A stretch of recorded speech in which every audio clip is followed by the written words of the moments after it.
I am not a medical professional.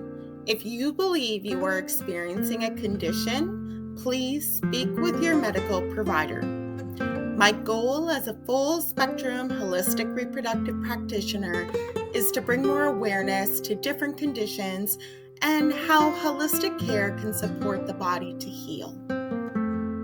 Fertility Awareness Method, otherwise known as FAM, F-A-M. The Fertility Awareness Method is a way for all women to know their body. This process can be used for many different things. Here are a few. It could be used for fertility purposes, to identify irregular menstrual cycles, to help our healthcare practitioners better understand our bodies. And so again, these are just a few ways that the Fertility Awareness Method can be beneficial for all women. Did you know that the rhythm method is still used to this day by most healthcare professionals to determine a due date? The rhythm method believed that all menstrual cycles were 28 days long and all women ovulated on the 14th day. Each and every woman is different. To say we all ovulate on the 14th day is inaccurate. There are 2 to 3 steps when using the Fertility Awareness Method. This includes checking the cervical fluid. Yep, that's right, I said it. Check your cervical fluid. Also, take your temperature daily and check your cervix. Now, this is an optional item or thing that you can check. However, it is beneficial if you are using the Fertility Awareness Method for fertility purposes. So this may seem awkward for some, checking the cervical fluid, taking your temperatures every day, or even checking the position of your cervix. It might not be normal for a lot of us to do every day. However, I truly believe that we should all feel comfortable with our bodies and knowing exactly what is what. When you use the Fertility Awareness Method, you're going to want to input your information into a chart. And this is what can help your healthcare practitioner better understand your body. So here are some charting logistics that you may want to consider. So record almost everything except for temperature in a fine point pencil. You can use a thick marker to fill in color-coded signs and the cervical fluid. If you forget to observe a sign, place a question mark in that column. If you had a temperature that was below 97 degrees, such as 96.8 degrees, write that below the 97 degree mark and circle the number. And if the temperatures rise higher than 98 degrees, such as 99.3, for example, place that number above the 98 degree mark and again, circle it. If you have a long cycle that is longer than 40 days, you can cut and tape the charts together so that they are one continuous chart. And keep your charts in a notebook with the most recent on top for easy access when recording your information. You can print off your very own chart for free if you just go to this link that I have posted right here. They have different charts available for pregnancy, for birth control, and so we're going to go over today just one of the charts, and this one here is for birth control. So again, you can check out this link, download a free chart, and start using the Fertility Awareness Method if you choose. Now, I know that this chart can look pretty intense at first. There looks like it's a lot to it. So I'm going to break it down a little bit. And at the end of this video, I'm going to give you a really great resource where you can learn even more information about the fertility awareness method. All right, let's break this down a little bit. So breaking down the chart, you'll see here I have just a chunk of the top, and I've put in a bit of information as just an example, just to kind of give you an idea of what it could look like. So you can start charting at any time of the month, whether it's in the middle of the month or, at the beginning of your cycle, whenever. As long as you start your chart, so you remember back to when you started your last menstrual cycle and you go from that date. So for example, I put on this chart here for the date right under cycle day for 28. So that's April 28th. So this person started their menstrual cycle on April 28th. And then, of course, went through to May. And then when they started their next menstrual cycle, they placed this line that's on the right where the green arrow is pointing at, a vertical line down the page, just to show that's where the new cycle had started. And you can start a new chart from that point. So again, your cycle day is when you start your menstrual cycle, the very beginning or very first day.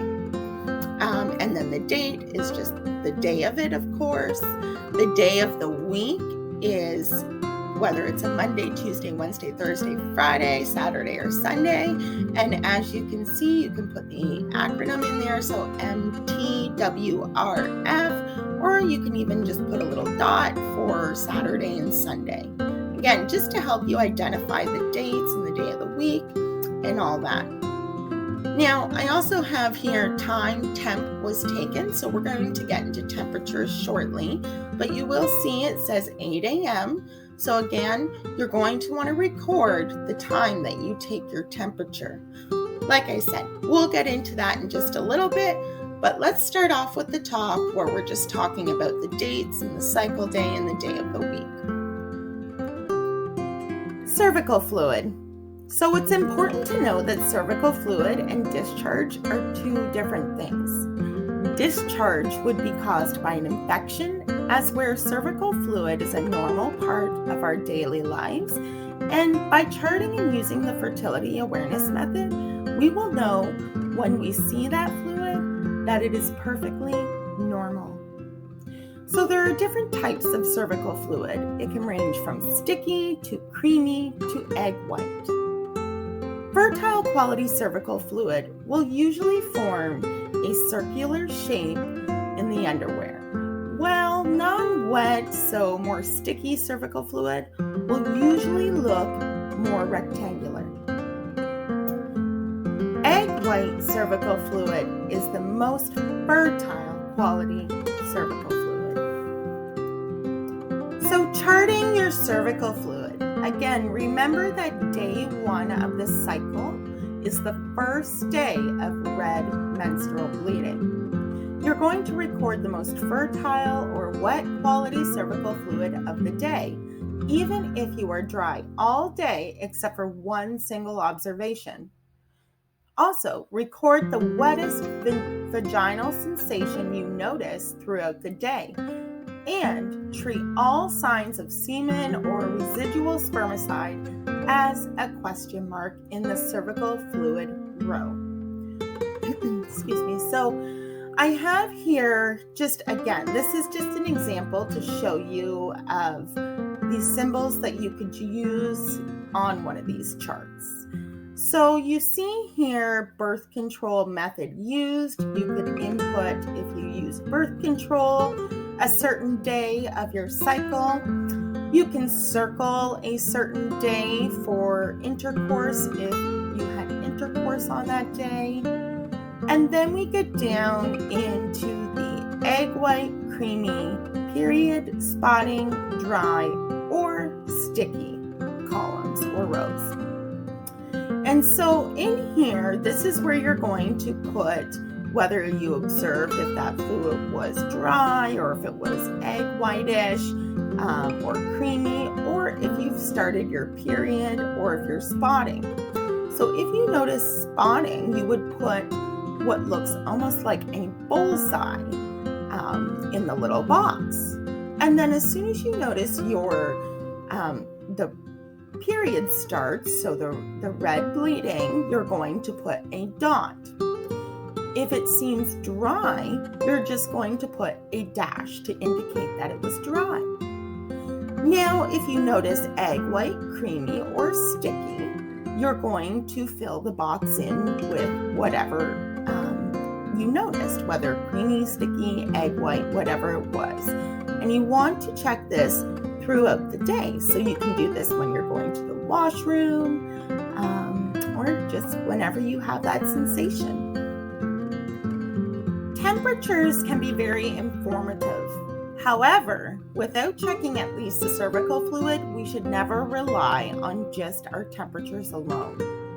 They can fluctuate and they can't give an accurate answer when we're just checking only our temperatures. However, by taking our temps and checking our cervical fluid, we can identify if delayed ovulation has occurred, which would cause your cycle to be longer than normal. Pre-ovulatory temps would usually range from 97.0 to 97.7 degrees Fahrenheit, while post-ovulatory temps will be higher, around the 97.8 degree mark and above. It is important to take your temperature as soon as you wake up, before you do anything. Your temperature should be taken, if possible, within the vagina at the same time each morning after 3 consecutive hours of sleep. Many things can influence the temperatures to rise and fall, such as if you had a fever, if you had some alcohol the night before, or even a restless night's sleep, so not getting those 3 consecutive hours at least. It is also important to make sure you are using the proper thermometer. If you are using a digital basal body thermometer, wait until it beeps, and these thermometers can be purchased off Amazon. Some may also wish to use a glass thermometer. However, I do believe that a digital thermometer is more accessible these days. Charting your temps. So you can input your temps at any time of the day into your chart. However, I would suggest that you do this as soon as you take your temperature in the morning, rather than waiting till after you've had your coffee or breakfast or whatever. Because at that point, you may forget, was it 97.3 or 6 or 4? So it's best, I find, to do it right after you take your temperature. If the temperature falls between 2 numbers on a glass thermometer, always record the lowest temp. And if your digital thermometer registers to the hundreds, omit the last number. Record and connect the temps with a pen. Unusual events such as stress, illness, travel, or moving should be recorded in the notes row of the chart. Temps taken earlier or later than usual should be noted under the time temp taken. If your temps seem confusing or erratic, try taking them vaginally for at least a full cycle from period to period. And if you think a temp is outside of the normal range, apply the rule of thumb by waiting until the next day to draw that connecting line. Omit any aberrant temps by drawing a dotted line between the normal ones on either side. So here is just an example of what your chart might look like. So you'll notice how it says waking temperatures. Again, that is because we should be taking our temperature first thing in the morning, as soon as we open our eyes, before we go pee or anything like that. Take your temperature.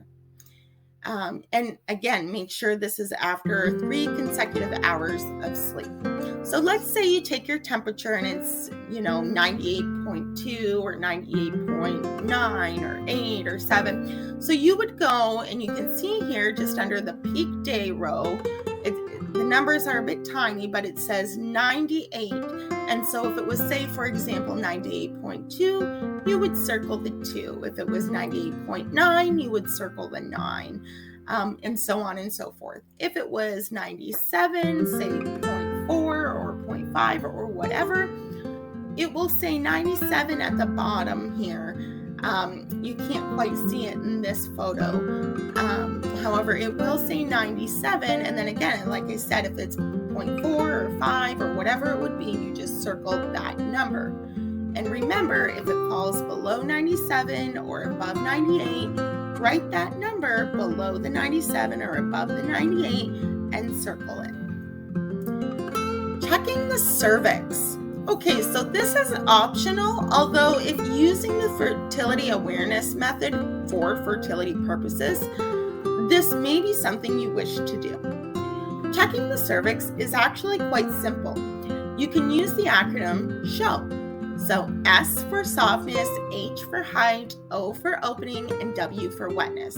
This is just to help you remember, what you're looking for. As you reach ovulation, the cervix will usually rise, soften, and open. It will feel kind of like the tip of a nose when you're not fertile, and will be softer like your lips as you near ovulation. So by using your clean middle finger and inserting it into the vagina, you can feel the cervix. Your cervix will be the easiest to feel when it's at its lowest point after ovulation has occurred, during the second half of the menstrual cycle. The walls of the uterus start to thicken. This is called the luteal phase, in which the cervix will usually feel firm, low, and closed. The luteal phase. So this is the time from ovulation, when your ovary releases an egg, until the first day of your next menstrual cycle. To get a good indication of how long your luteal phase is, count the first day of the thermal shift, so as soon as you see those temperatures shift, until the last day of the period, even if there is premenstrual spotting. A typical luteal phase is around 12 to 16 days long, and if it's less than 10 days, it could be considered too short. So the main purpose of the luteal phase is to prepare the uterus for a potential pregnancy.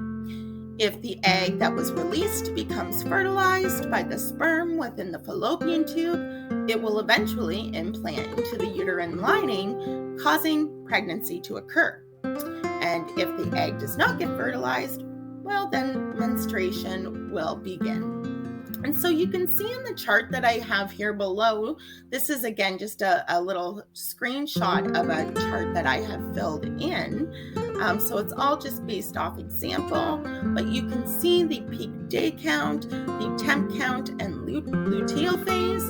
And so for peak day, you're going to write PK as soon as you identify that peak day. And then you can count 1, 2, 3 after that, and then you can do for the luteal phase, as a normal luteal phase is roughly 12 to 16 days. I put it as 14 in here, but I mean, again, we're all different, so it could range, so you're going to put up to 14 or whatever it is. Again, if you want some more information on this, I have a really great resource at the end of this video, so make sure to stay tuned. So some other factors to maybe consider when you're inputting your information into your charts. Again, we spoke a bit about the peak day. So this is either the last day there is that lubricative for vaginal sensation, or wet, fertile quality cervical fluid. And this usually occurs a day or two before ovulation or on the day of ovulation and a day or two before the thermal shift. Your peak day can help to identify the most fertile day. Another factor to consider would be a cover line when inputting your information, as this can help to differentiate between pre-ovulatory and post-ovulatory temperatures. Charting the position of the cervix. So let's start with this. So you're going to use a circle to represent the cervical opening. And typically the cervix will progress from low, closed, and firm before ovulation to high, open, and soft around ovulation. Use the FMS to indicate if the cervix is firm, medium, or soft. Let's talk a bit about drawing the cover line. So after your period ends and once you start to notice the wet cervical fluid, begin watching for a temperature that is higher than the cluster of 6 preceding temps.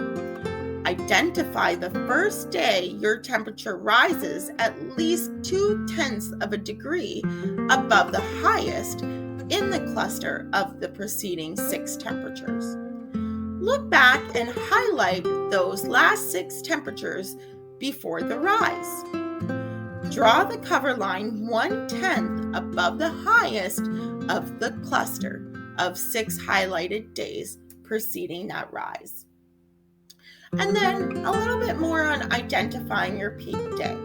So your peak day is the last day of either egg white or lubricative vaginal sensation, even if you have an additional day or two of creamy cervical fluid afterwards. If you don't have egg white, you would count the last day of your wettest quality cervical fluid you do have. The peak day is fairly easy to identify because the cervical fluid tends to dry up very quickly. And once you have identified the peak day, be sure to write that PK in the peak day row of your chart. So I'm going to show you what this can look like for charting the position of the cervix and drawing the cover line in the peak day as just an example on a chart that I've created. So let's take a look. So you'll see at the top we have part of the chart for waking temperatures. And you'll notice that I've highlighted 6 of those temperatures. Now you'll notice the temperature just past those highlighted temperatures, and it shifted quite high. So I took that temperature and I counted 6 preceding temperatures back, highlighted those temperatures in, found the highest of those clusters of 6, and then I drew my cover line 1/10 of a degree over top. So that's just to give you an idea. Keep in mind, everybody is, different, so your chart might look a little bit different than this. Again, going back to that peak day, for this you want to just remember to enter that PK so you know your most fertile day, and then you can count, again, your luteal phase after that and input the days. And then right at the bottom is where you're going to input the information of the position of your cervix. I also have here where it says vaginal sensation. So this is right after the fertile phase and peak day. So for vaginal sensation, you can either put dry, sticky, wet, moist, or lube. And then for your cervix, you're going to use the little dot or circles to represent the opening of the cervix. And then you see the letters F, M, and S underneath. And again, that's just going to represent for firm, medium, and soft. You'll also notice in the blue there, I've highlighted ovulatory pain. For this, you could just put a little dash in the box if you do have ovulatory pain. throughout any of those days. Okay, so I showed you the top of the chart there where it says cycle day, date, day of the week. Again, that cycle day is the first day of your menstrual cycle. You want to make sure you enter the time you take your temperature. And let's say you forget to take your temperature. What do? Just put a question mark in that box, and then that way you know. Or let's say you slept in and you didn't take your temperature until, well, this chart says 8 a.m. the temperatures are taken, but let's say you slept in and didn't take your temperature till 9 a.m. that morning. So again, that's just where you would enter this in that little box, depending on whatever day it is. And then again, you've got your temp count and your luteal phase, your peak day, and then we go down to the waking temperatures. Again, you can see where this is all just an example, but you can better see where it says the 97 degrees, and you can see the numbers fluctuate. And I've connected those with the blue line, but you can connect your temperatures just to help show that fluctuation within the temperatures. Again, you can see the 6 highlighted numbers to indicate the thermal shift, so we can draw that cover line. And then you'll also see that I've got that thicker vertical line on the right side. Again, that's it to indicate where the new cycle has started, where a new period has begun. Because you can, like I said at the beginning of the video, start charting mid-month or whenever you are ready. So back to this chart, near the bottom, you've got the, again, birth control method used. So you can input if you use birth control here. You can circle a day if you had intercourse on a certain day. And then again, this is where you're going to, right underneath, enter in the cervical fluid information. Was it egg white? Was it creamy? Were you on your period? Or maybe you noticed spotting, so you'll put a little bullseye rather than a full dot to indicate the period or spotting. And keep in mind, you can use a marker to color code signs and fill in the cervical fluid boxes there just to help make it easier. Let's move on to the next part of this chart.